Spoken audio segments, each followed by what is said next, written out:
శుభోదయం. Global బెతేనియా Calvary ministry తరపున ఈ ఉదయకాల సమయంలో మరొకసారి మీ అందరితో కూడా కలుసుకుని దేవుని ఉన్నతమైన మాటలు ధ్యానించడానికి దేవుడు నాకు ఇచ్చిన మధురమైన అవకాశాన్ని బట్టి దేవునికి ప్రత్యేకమైన వందనాలు తెలియజేస్తున్నాను. ఈరోజు కూడా పరిశుద్ధమైన వేద గ్రంథంలో నుండి మరొక చక్కటి మాటను చదువుకుందాం. ద్వితీయోపదేశ కాండము 28వ అధ్యాయము 12వ వచనాన్ని నేను చదువుతున్నాను. దయచేసి గమనించండి.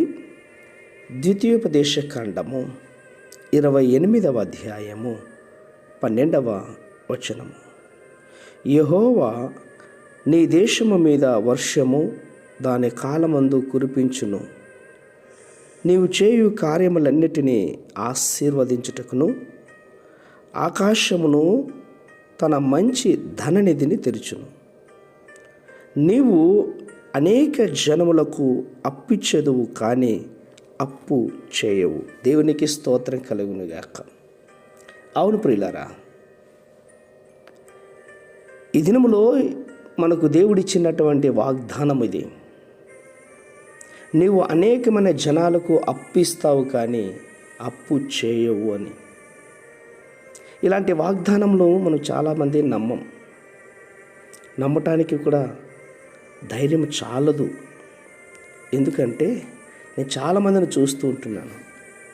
అయ్యా, ఇల్లు కట్టుకుంటున్నాను, నా దగ్గర డబ్బు అయిపోయింది, నేను ఎంతోమందిని ఆశ్రయించాను, బ్యాంకులను ఆశ్రయించాను, పేపర్స్ అన్నీ సబ్మిట్ చేస్తానయ్యా, దయచేసి ప్రార్థన చేయండి అని. ఇంకా చెప్పాలంటే వ్యాపారం చేయడానికి కోసమే నేను అప్పు తీసుకుంటూ ఉన్నాను.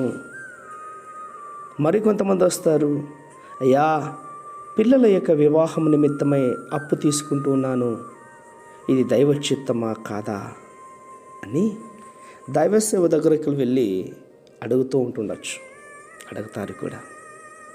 నిజం చెప్పనా, అలాంటి పని ఎప్పుడు కూడా చేయొద్దు. ఎందుకంటే దైవ సేవకుడు వచ్చి అప్పు చేయడం దైవ చిత్తము అని చెప్పాడనుకోండి, ఒకవేళ అది దైవ చిత్తం కాకపోతే అందుకోసమే నీవే సూటిగా దేవుని దగ్గర అడగాలి. ఖచ్చితంగా దేవుడు మాట్లాడతాడు. ఆయన మాట్లాడే దేవుడు. ప్రతి విషయాన్ని కూడా ఆయనకు తెలుసు. ఆయనకి మరుగై ఉన్నటువంటిది ఏది లేదు.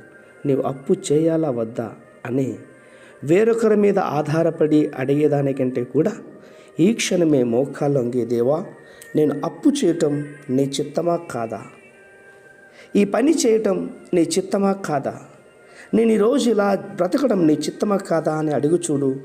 సూటిగా దేవుడు నీతో మాట్లాడతాడు.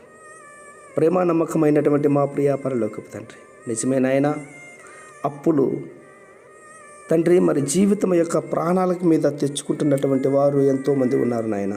ఈ అప్పుల విషయంలో ప్రాణాలు కోల్పోయిన వారు కూడా ఉన్నారు. అలాంటి పొరపాటు ఎప్పుడు కూడా చేయకుండానట్లుగా మీరే చక్కటి ఆలోచన దయచేసి ముందుకు సాగించుటకు కావలసిన జ్ఞానయుక్తమైన మనస్సు మీరు దయచేస్తారని విశ్వాసంగా నమ్మొచ్చు. చిన్న ప్రార్థనను మా రక్షకుడిని యేసయ్య నామమున అడిగి వేడుకొని పొందుతున్నాం మా తండ్రి. ఆమేన్, ఆమేన్, ఆమేన్.